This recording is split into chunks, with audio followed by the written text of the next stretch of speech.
Тэнгэрийн хаанчлалын ирээдүй ба хорвоо ертөнцийн ирээдүй гэсэн агуулгын хүрээнд та бүхэнтэй Бурхны үгсээс судлая.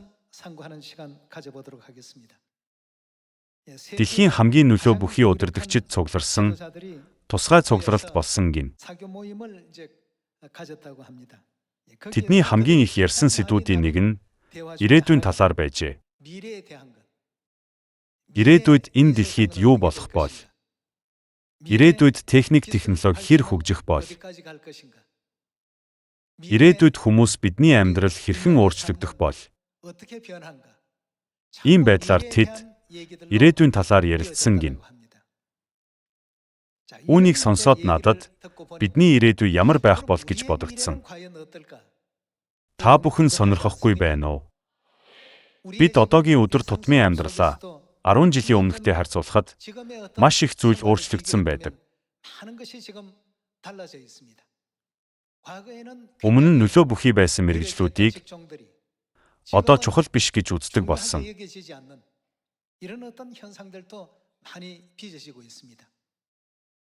Хиймэл оюун ухаан гэх хувьсгал технологи хүмүүсийн амьдралд нэвтэрсээр байгаа тул хүн төрөлхтний ирээдүй улам бүр хязгаарлагдмал болж байна.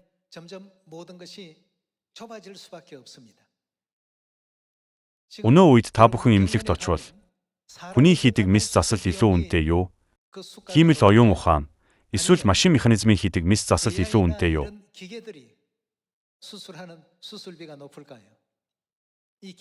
Машин механизмын хийдэг мис засал нь илүү наривчлалтай, алдаа гаргах магадлал ч хамаагүй бага. Хиймэл оюун ухааны тусламжтайгаар хийх мис засал нь анагаах ухааны салбарт маш ирээдүйтэй арга гэдгээрээ алдартай. Гисэн хэдий ч энэ нь одоогоор өргөн тархаагүй байна.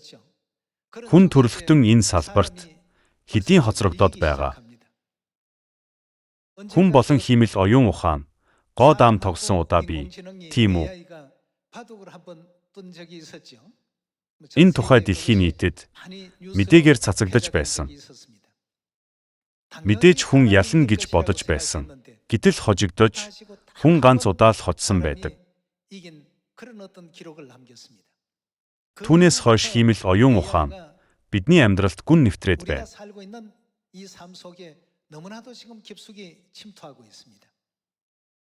Компьютерийн мэргэжилтнүүдийн хийдэг байсан бүх код бичих болон техникийн ажлыг хиймэл оюун ухаан одоо хийж байгаа бөгөөд үүний улмаас Америкийн цахиурын хөндий болон бусад орнууд эдгээр салбарт ажиллаж буй хүмүүсийг цомгтгож байна. Энгийнээр хэлбэл өмнө нь хүмүүс бидний хийдэг байсан бүх ажлыг одоо техник яаж байна вэ? Бидний өмнөөс хийж байна. Иймэрхүү ирээдүйг хүний нийгэмд харуулсаар л байна. Бурхан яагаад дэлхийн эмстэй хэтэрхий их зурлах хэрэггүй гэж хэлснийг бид нэрэл дахин эргцүүлэн бодох хэрэгтэй гэж би бодож байна. Эмнэлгийн мэргэжилтнүүд аажмаар шахагдан гарч байна. Цэргийн алба хаагчдын хувьд ч ямар уу? Өмнө нь бол тухайн улсын цэргийн хүчний давуу талыг тодорхойлох үзүүлэлт болгон тухайн улсын цэргийн тоог ихэвчлэн ашигладаг байсан. Гэвч одоо бол робот нохой зэрэг олон робот хийж хүн хүчний дутагдлыг нөхөж байгаа биш үү?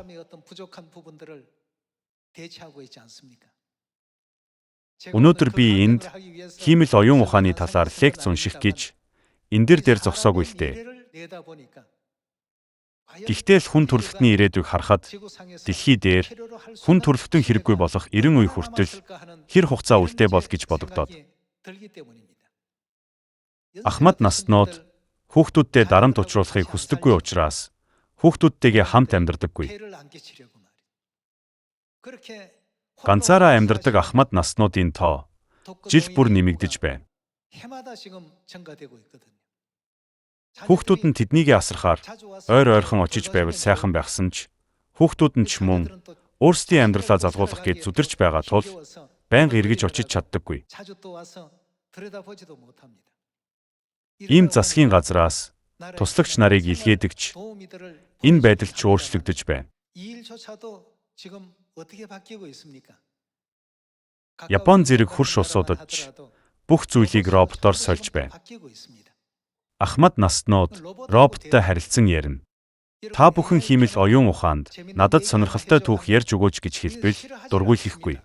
10 удаа асуувал 10 удаа ярьж өгнө. Харин хин нэгэн хүнд хандан сонирхолтой юм ярьж өгөөч гэвэл юун дими юм шалаад байгаа юм гин. Түүгшөөж дургуйлах нь. Нийгэм ийм л ирээдүй рүү тэмүүлсээр байна. Армийн цэргүүдийг хүртэл роботоор сольж байна. Хүн хэрэггүй. Эмнэлгүүдэд мис заслыг ч AI хийж байна. Хүмүүс улам бүр хэрэгцээгүй болж байна. Машин угсрахад ч хүний хэрэгцээ нэг их байхгүй. Хүн ажилуулбал эсэргүүцэл илэрхийлж цалингаа нэмүүлэхийг шаардна. Илүү олон өдөр амрахыг хүсдэг. Хүн бол шаардлага, хүсэлт их. Харин техникийг нэг удаа худалдаад авчихвал жилийн 365 өдөрт 24 цаг тасралтгүй ажиллана. Тэгэхээр бизнес эрхлэгчид юу гэж бодох уу? Хүн ажилуулах уу? Хиймэл оюун ухаан, робот ажилуулах уу? Нийгэм аажмаар энэ чиглэл рүү явж байна. Зарим нь тэгвэл хүмүүс ажиллах шаардлагагүй юм чинь тухтай амьдрах юм биш үү гэж бодож магадгүй. Тийм биш, ажлаа л алдаж байна. Бид хиймэл оюун ухааны 90 үед хөл тавихын хэрээр хүмүүс хүн төрөлхтний алтан цаг энэ дэлхий дээр амьдрах үлдсэн хугацаа дуусаж байна гэж хэлхийг олонтоо сонсдог. Тэглээгээд та бүхний гутранг амьдралаар амьдр гэж үүнийг хэлж байгаа юм биш. Тэгвэл энэ дэлхий дээр ямар хүмүүс хамгийн аз жаргалтай амьдарч байна вэ? Би хиймэл оюун ухаанд Тэнгэрээс буун ирж буй шинэ Иерусалим хот шоод үрүүлжин хэлбэртэй. Тэнгэрээс аажуухан буун ирж буйг компьютер графикаар дүрслэн харуулна уу гэхэд 5 минутын дотор л гаргаад ирсэн.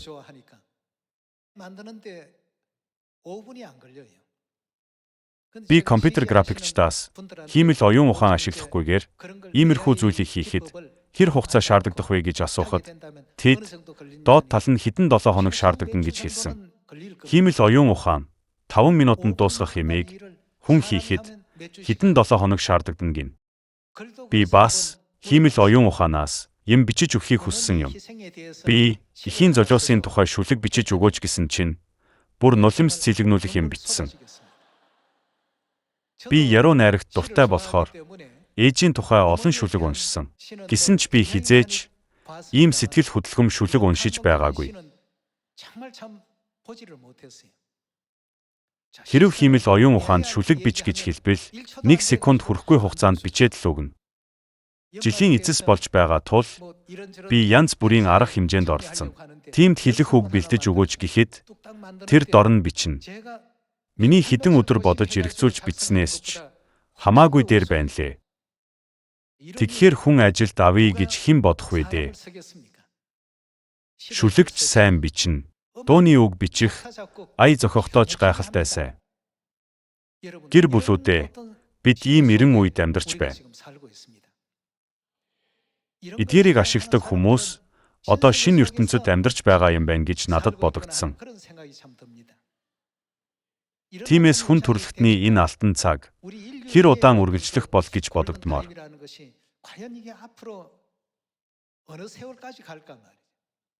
Зарим нь 10 жил, зарим нь 20 жил гэж хэлдэг ч хүн төрөлхтний талаарх ихэнх хэлэлцүүлэг тодорхой дүгнэлтгүй байдаг. Гэсэн ч хиймэл оюун ухаан хичнээн хөгжлөөж Тэнгэрийн хаанчлалыг тодорхойлж чадах уу? Тэнгэрийн хаанчлалын талаарх зүйлийг орлож чадах уу? Дэлхийн зүйлсийг хиймэл оюун ухаан орлож болох ч Тэнгэрийн зүйлсийг хизээч орлохгүй. Тийм ч учраас хамгийн ухаалаг хүмүүс бол Тэнгэрийн хаанчлалд бэлтгэж Тэнгэрийн хаанчлал руу тэмүүлж буй хүмүүс юм. Нэг хүн 10 жил англи хэлийг маш сайн сурсан гэж бодъё. Гэхдээ яах гэж? Хэрэв ухаалаг гар утсандаа солонгосоор энэ хэд вэ гэвэл шууд англи хэлний зөв орчуулгатайгаар хариу өгнө. Та англи хэлийг хичээнгүйлэн сурч арай ядан how much is it гэж хэлж чаддаг болсон. Гэтэл хиймэл оюун ухаанаас асуухад ямар ч хэл рүү шууд орчуулдаг. Зөвхөн англи хэл рүү л орчуулах уу? Испани хэл рүү ч орчуулна. Португал хэл рүү ч орчуулна. Бид олон 10 хэлийг шууд орчуулж болох 90 үед амьдарч байна. Тэгэхээр англи хэлний сургалт дамжааны газрууд яах вэ? Ажмаар хаагдана. Хүн төрөлхтний ирээдүй бүх талаараа улам бүр хаалттай, хязгаарлагдмал болж байгаа юм биш үү гэж бодогдно. Ирээдүйд багш, профессор тэр байтугай сургуульч хэрэггүй болж магадгүй юм. Энэ бол миний өөрийн бодол биш. Дэлхийн нийтийн харж байгаа. Дэлхийн бөмбөрцийн ирээдүй ийм болоод байна. Учир нь хэрэв хиймэл оюун ухаанаас асуувал сургууль заадгаас 10 дахин, 100 дахин илүү дэлгэрэнгүй мэдээлэл өгдөг. Трафалгарын тулаан гэж юу вэ гэж хиймэл оюун ухаанаас асуувал тэр даруй хариулт өгнө. Исүн Шинбаатрын талаар яриач гэвэл түүний төрсөн оноос эхлээд ололт амжилт тэр байтугай Сонжо хааны хаанчлалын үеийн үйл явдлуудыг хүртэл бүх зүйлийг хормын дотор гаргаад ирнэ. Тэгвэл сурагч нар багш хайх уу? Энэ дэлхийн ирээдүй ийм л болоод байна. Гэсэн ч Тэнгэрийн хаанчлалыг чиглэн явж буй бидний ирээдүй ямар бол? Өнөө үед хүмүүс янз бүрийн ажил эрхэлдэг боловч хиймэл оюун ухаан гих системд бүхнээ булаалгана. Харин бидний хувьд ямар уу? Бид ирээдүйхээ тухай Библиэс харвал Бурхан хайртай хүүхдүүдтэй зориулж бүх зүйлийг бэлтгэсэн гэдгийг харж болно. Бурхан эхлэлээс авахуулаад төгсгөлийг хардаг. Хайртай хүүхдүүдээ хинээс ч илүү аз жаргалтай ертөнц рүү хөтлөхийн тулд эцэг их маань эдгээр сургаалаа өгчээ гэдгийг ойлгож болно. Та бүхэн минь үүнийг зүгээр нэг нийгмийн үзэгдэл гэж үзэх ёсгүй. Энэ бол энэ дэлхий дээр амьдарч буй хүмүүсийн ирээдүй гэдгийг бодох хэрэгтэй. Тэгвэл Тэнгэрийн хаанчлалыг харж амьдардаг хүмүүсийн ирээдүй ямар байх вэ? Үүнийг ч бид сайтар бодож тунгаах шаардлагатай. Бурхан Израильчуудыг цүлд олон бэрхшээл амсуулсан нь эцэст нь тэдэнд юу өгөхийн тулд байсан гэлээ? Эрүүл өгөхийн тулд байсан гэж бичсэн байдаг байхаа. Бурхан бидний ирээдүйг илүү аз жаргалтай болгож, ирээдүйн мөнхийн яруу алдар руу хөтлөхийн тулд бидний өнөөдрийн амьдралыг бий болгосон. Тиймд өнөөдрийн амьдралдаас анхаарал байхаас илүү ирээдүйгээ харж идэвхтэй урагшилдаг байхыг Тэнгэрийн гэр бүлүүдээсээ хүсэх байна. Исая 46 дугаар бүлгийн 10 дугаар ишлэлийг харцгаая.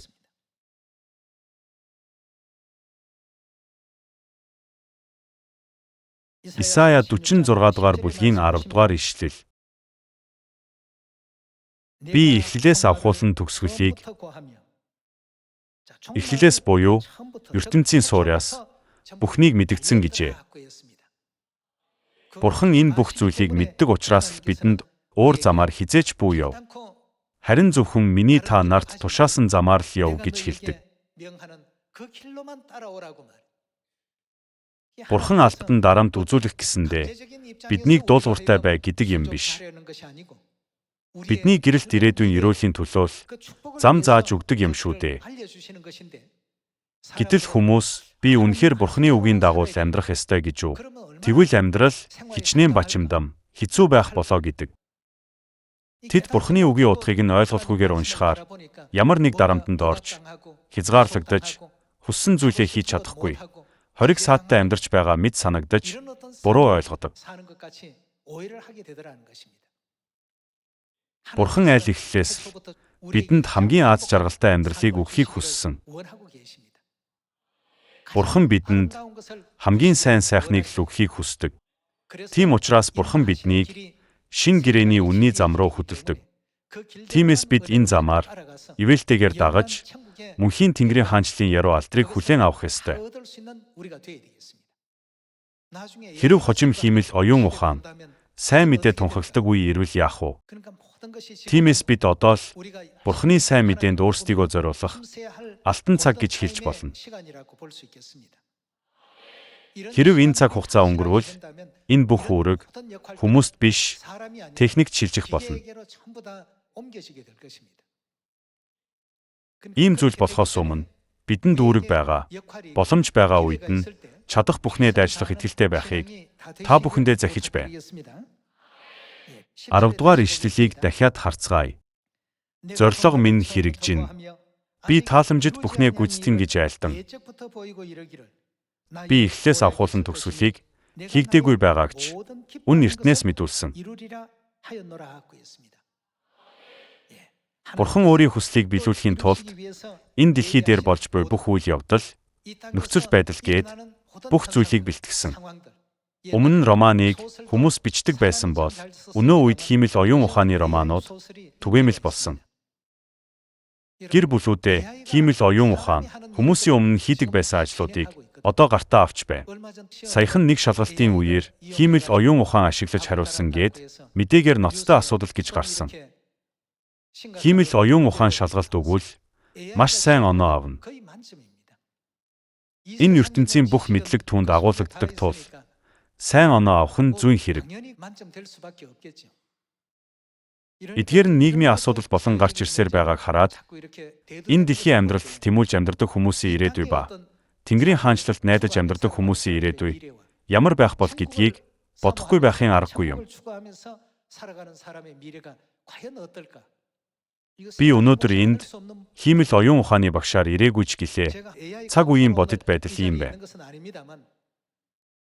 Мэдлэг дүүрэн байгаа. Учир нь хүн төрөлхтний хуримтлуулсан бүх мэдлэг компьютерт хадгалагдаж хиймэл оюун ухаанаар дамжуулан ашиглах боломжтой үе болсон. Өмнө нь мэдлэгийг багш, профессор, эрдэмтдээр дамжуулан авдаг байсан. Гэсэн ч одоо тийм биш болсон. Үнэн дээр одоо профессорууд лекц уншихад оюутнууд хиймэл оюун ухаанаас шууд асууж шалгаад профессороо огноо нь буруу байна. Эсвэл энэ өөр хүн байна гэж хэлдэг. Тиймээс зарим профессорууд үүнээс болж профессор байх хэцүү байна гэх болж.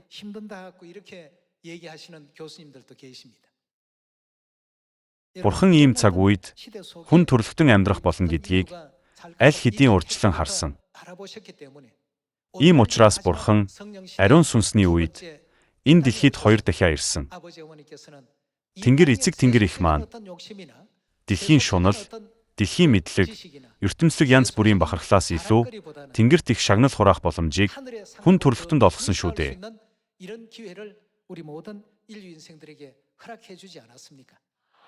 Тийм ч учраас Бурхан бидний гэрэлт ирээдүйн төлөө илчлэл 22 дугаар бүлгийн агуулгыг бүх хүн төрөлхтөнд илгээсэн.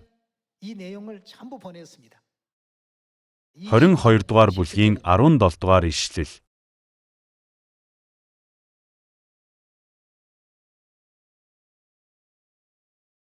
Сүнс болон сүд бүсгүй ирээрээ гин.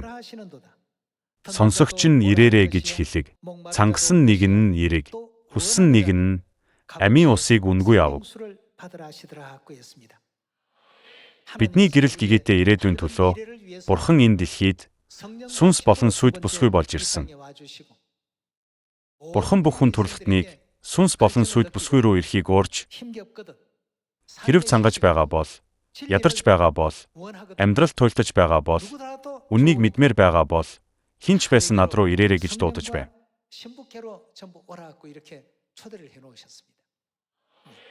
Энэ дэлхийн ирээдүй хизээ нэгэн цагт хязгаар нь харагдана. Харин Тэнгэрийн хаанчлалын ирээдүй бол хиймэл оюун ухааны эзэлж авах боломжтой ертөнц биш.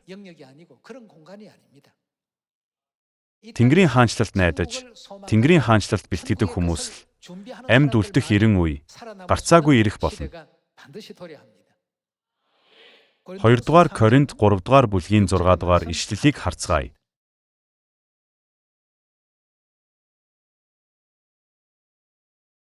3 дугаар бүлгийн 6 дугаар ишлэл. Тэр биднийг шин гэрээний үсгийн бус, харин сүнсний үйлчлэгчид байх ямар гэж байна? Чадвартай болгосон. Учир нь үсэг хөнөөдөг бол сүнс ам өгдөг аж. Бурхан шин гэрээгээр дамжуулан хүн төрлөختөнд ямар ирээдүй өгөхийг хүссэн бэ? Үхэл байхгүй, гашуудал байхгүй, ой гашуу байхгүй, уйлах гэж байхгүй, өвдөлт байхгүй, зөвхөн мөнхийн баяр жаргал байх болно. Бурхан бидэнд үрд мөнхийн, үн мөнхийн яруу алтрал үргэлжлэх ертөнцийг өгөхийн тулд шин гэрээг зааж өгсөн. Гэвч дэлхий дээр хүмүүс идэж уух бусад асуудалд зай завгүй байдаг тул үүнд тийм ч их цаг зарцуулдаггүй.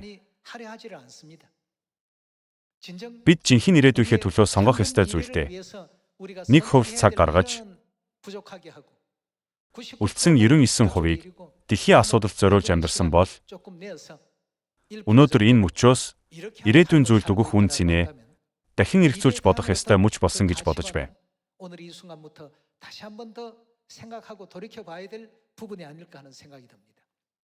Бурхан биднийг яагаад шин гэрээний үйлчлэгч болгосон бэ? Шин гэрээгээр дамжуулан үхэл байхгүй ертөнц рүү биднийг хөтлөх Бурханы агуу хүсэл бий. Өвдөлт байхгүй. Энэ дэлхий дээр бидний туулсан бүх зовлон шаналл, ой гашуу, гашуудал зэргийг бүрэн арилгах боломжтой ертөнцийг өгөхийн тулд Бурхан бидэнд шин гэрээний үйлчлэгч болж шин гэрээний үннийг бүх хүнд тунхаглах гэдэг юм.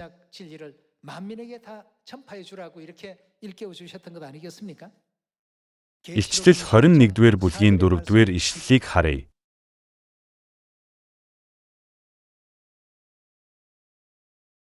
Дөрөвдүгээр ишлэлийг уншъя.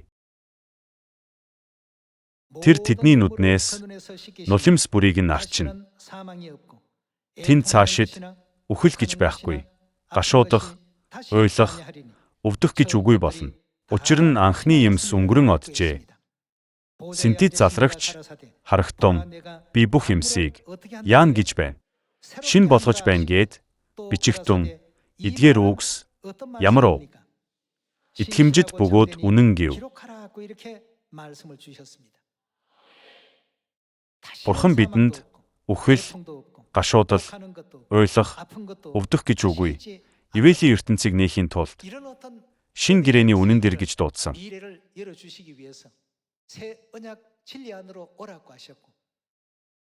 Сүнс болон сүд бүсгүй хүн төрлөختнийг над руу ир гэж дуудсаар байгаа биш үү? Бид маш завгүй байдаг тул чөлөөт цаг байхгүй. Зав чөлөө байхгүй болохоор сүнсний талаар бодох цаг, боломж байхгүй гэж мэдэж байгаа. Гэхдээ л та бүхэн өнөөдрөөс илүүгээр маргааш найдан өнөөдөр амьдарч байгаа биш үү? Тэгэхээр би ирээдүйд ямар хүн болох вэ? Эсвэл миний амьдрал ирээдүйд ямар байх вэ гэдгээ бод. Ирээдүйн асуудлыг хөндөхөд бид алхаж буй итгэлийн замаа дахин нэг удаа нэгтлэх шаардлагатай. Энэ дэлхийн ирээдүйг харж алхдаг хүмүүс хизээ нэгэн цагт хязгаарлалттай тулгарч эцэстээ зогсонг байдалд орно. Энэ дэлхий дээрх орчин нөхцөл хичнээн сайжирсан ч гэсэн тэдгээр нь үрд биднийх байж чадахгүй. 70 эсвэл 80 жилийн дараа бид энэ дэлхийг орхино. Гэвч Тэнгэрийн хаанчлал дах бидний ирээдүй ямар уу? Үн мөнхийн ирээдүй. Тэнд үхэл байхгүй, гашуудал байхгүй. Үргэлж баяр баясгалан, амар амгалан л оршдог, өдөр бүр шин зүйл бүтээгддэг, зовлонч, ой гашууч байдаггүй ертөнц юм. Ийм сайхан ертөнцийг бидэнд өгөхийн тулд Бурхан өөрөө дэлхийд ирж шин гэрээний үннийг заасан. Гэтэл би үүнийг пастораас сонссон, YouTube-ээс үзсэн, Библи судлаад мэдэж авсан. Тиймээс би мэдлэг ихтэй гэж хэлдэг. Бид ингэж бодох ёсгүй. Сатан энэ үннийг булан авахаас сэргийлэхийн тулд Эцэг их маань үннийг сургаал зүйлэл, зүгнэл, түүх зэрэг баглаа бодлоор олон давхар боож далтлаад Тэнгэрийн хүүхдүүдээс өөр хинж жинхэнэ утгыг нь мэдэхгүй болгож нууцлсан. Тиймээс шав нар нь Иесусээс "Хэрв та Аа бол Аа, бэ бол бэ" гэж шууд хэлбэл илүү амар байтал яагаад тойруулаад "Энэ юм болов уу? Тэр юм болов уу" гэж ойлгох аргагүй сургаалт зүйллээр ярьдаг юм бэ гэж асуудаг. Тэгэхэд нь Тэнгэрийн хаанчлалын нууцуудыг мэдэх нь та нарт өгөгдсөн юм. Харин тэдэнд өгөгдөөгүй гэж хэлсэн. Бидэнд ийм онцгой ивэл, онцгой эрх өгөгдөж, Бурхны нэгүсэл үйлчилж байна. Гэтэл бид үүнд талархаж мэдэхгүй. Ямар ч итгэлгүйгээр зүгээр сүмд явдаг байх ёсгүй юм.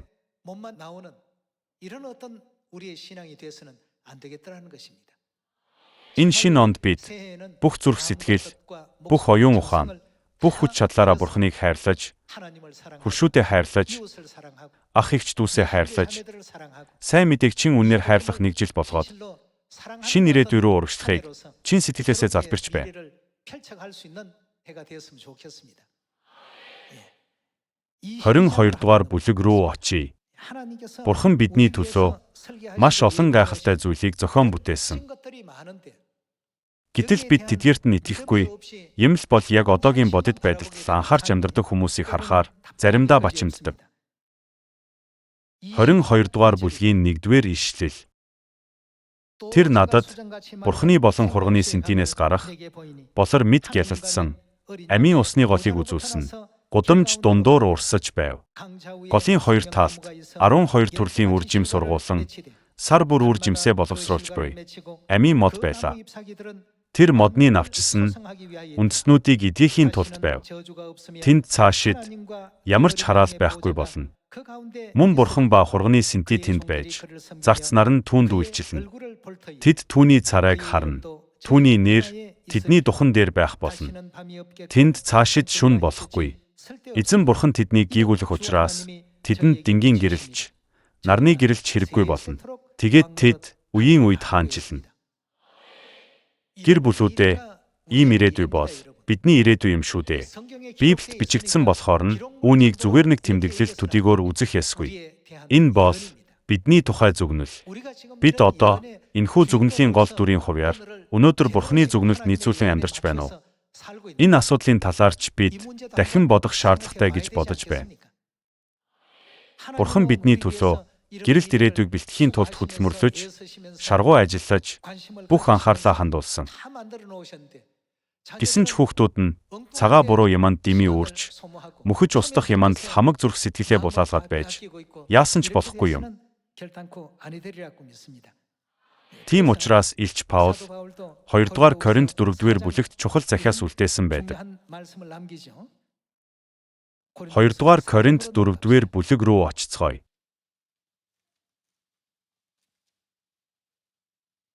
4-р бүлгийн 16 дугаар ишлэл. Тиймээс бид зүрх алддаггүй. Хэдийгээр гаднах хүн маань ялцарч байгаач, доторх нь өдрөөс өдөрт шинжлэгдэж байна. Учир нь агшин төдий ялахгүй зовлон, өчүүхэн зовлон, бидэнд алтрын мөнхийн жинг, үлэмж арвижуулж байна. Бид үзэгдэх юмсыг бус, харин юуг вэ? Үл үзэгдэх юмсыг хардаг. Үл үзэгдэх юмс гэдэг нь юуг хэлж байна вэ? Тэнгэрийн хаанчлалын юмс, Тэнгэрийн юмс гэсэн үг байхаа. Учир нь үзэгдэх юмс бол цаг зуурынх, харин үл үзэгдэх юмс ямар уу? Мөнх билээ. Бурхны бидэнд бэлдсэн энэ ирээдүйг мэдэж амьдрал өнөөдрийн амьдрал хичнээн хэцүү, туйлдмаар байлаач, үнэн дээр огтхон ч ядарч туйлдмаар биш байх юм. Бидний өвлөх яруу алдрын ертөнц, яруу алдарт амлалтууд бий шүү дээ. Бид эдгээр амлалтыг зүгээр л Библиэд бичигдсэн үгс гэж үзэж болохгүй. Энэ бүхэн бодит байдал болох болно. Эдгээр амлалтанд итгэж, эцэг эхийн бидэнд бэлдсэн шинэ оныг ивэлтэйгээр ухтан авахыг та бүхнээсээ хүсэж байна. Еврей 11-р бүлэгт итгэлийн талаар маш их бичсэн байдаг. Еврей 11-р бүлгийн 6 дугаар ишлэлийг нээцгээе. Итгэлгүйгээр таалагдана гэдэг боломжгүй юм. Ингэж бичсэн байна шүү дээ. Энэ дэлхийд ирээдүй байдаг ч гэлээ. Бурхан Тэнгэрийн хүүхдүүдийнхээ ирээдүйг ч бас төлөвлөж бэлтгэсэн байгаа. Бид ирээдүйдээ бат итгэлтэй байх ёстой. Анхны сүмийн итгэгчид харгас хавчлагад өртөж байсан. Заримдаа тэднийг Ромын амфитеатрт арслангийн хоол болгож, заримдаа хүнэн лаа болгоно, шатааж алдж байв. Гэвч тэд туулсан амьдралдаа өчүүхэн ч харамсаагүй. Шалтгаан нь юу байсан бэ? Бурханы амлсан ирээдүйд итгэх юу тэдэнд байсан болохоор тэр үү? Тэд итгэлтэй байсандаа тэр. Ирээдүйдээ итгэлтэй байж чаддаггүй хүмүүс итгэлийн амьдралаар ч зөв амьдарч чаддаггүй. Дэлхий дээр ч зөв амьдарч чаддаггүй тохиолдол олон гардаг. 2026 онд Бурханыг баярлуулцгаая. Бидний жинхэнэ ирээдүй бол үхэл, өвдөлт байхгүй. Ивэлтэй, яруу алдарт Тэнгэрийн хаанчлал юм. 1-р Коринт 2-р бүлэгт бичсэнчлэн нүд үзээгүй, чих сонсоогүй, хүний санаанд ороогүй, мөнхийн ирээдүйг бэлтгэсэн илхийн Бурханы яруу алдрыг бодож ирч хүчтэйгээр давших итгэлийн цаг мөч байгаасаа гэж хүсэх байна.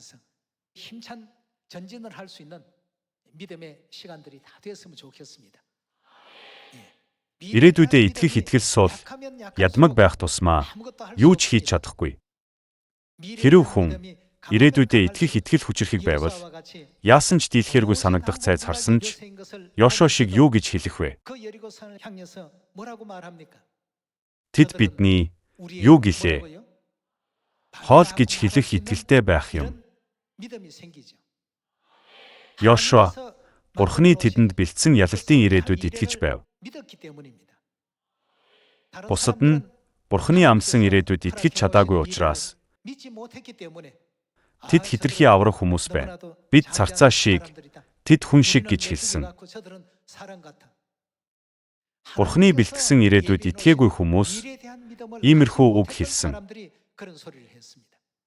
Эцэст нь тэдний итгэл Канаан нутагт ороход зохисгүй байсан тул тэд бүгд устгагдаж цүлд унцгаасан байдаг. Тэдний нөхцөл байдлыг жишээ болгон харуулснаар 1-р Коринт 10-р бүлэгт юу гэлээ? Та нар тэдэн шиг бүү бай гэсэн. Бурханы та нарт бэлдсэн ирээдүйд итгэх итгэлгүй тэдэн шиг мунхаг байж болохгүй гэж сургадаг. Ийм л шалтгаанаар энэ бүхнийг бидний төлөө Библиэд бичсэн биш үү?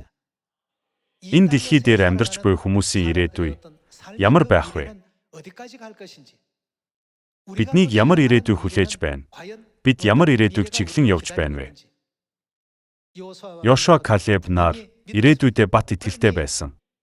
Тийм ч учраас зөвхөн тэр хоёр л бусдынхаа өмнө бат зогсож, тэд бидний хоол. Бурхан бидэнтэй хамт байна. Тэдний хамгаалалт тэднээс зайлуулагдсан гэж хэлж чадсан. Тэдний гойвшгүй итгэл нь ийм тайван, өөртөө итгэлтэй ярихад хүргэсэн. Хайртай Сионы гэр бүлүүдээ 2026 онд оч Тэнгэрийн гэр бүлүүдийн хувьяар Бурханы бидний төлөө бэлтгэсэн ирээдүй рүү, бидний төлөө бүтээсэн орчин руу итгэлээр урагшлахыг хүсэх байна. Өнөөдрийн сургаалаас ивэл авахыг хүсээд үгээ өндөрлөе. Баярлалаа.